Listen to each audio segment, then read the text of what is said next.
कि ससुरा में जाएब तो बहुत तरह के बुलाएब और फोन से बतियाएब। सब भुला गइलू, सब भुला गइलू।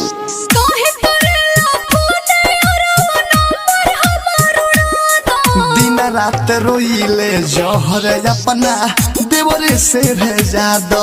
अब बात न करबू हमरा से तो तू ही मुआ दो।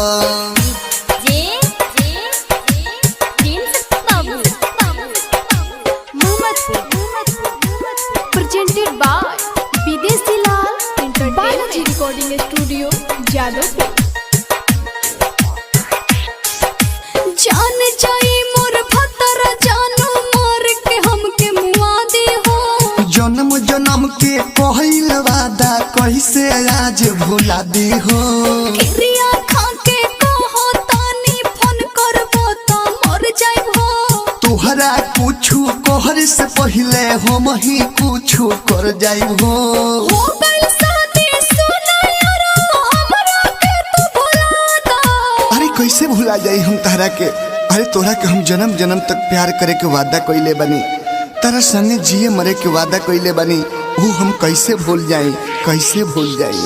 हो गइल शादी सुना यारो हमरा के तू भुला दा। दिन रात रोइले जहर अपना देवरे से भेजा दो। अब बात न करबू हमरा से तो तू ही मुआ दो।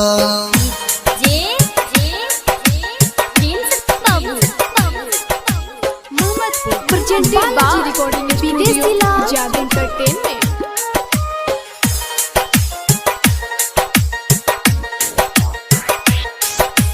कसहो पियवा के समझा के घर बसवले पानी हो। एको बिर ना पूछलू हो कि हम कैसे जियतानी हो।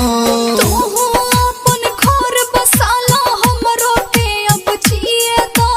दुर्गेश बेदर्दी से जहर भेजा दो, जहर अब तो पिए दो। याद विदेशी कसहो अपना दिलवा के समझा दो। याद विदेशी कसहो अपना दिल के तू समझा दो। दिन रात रोइले जहर अपना देवरे से भेजा दो।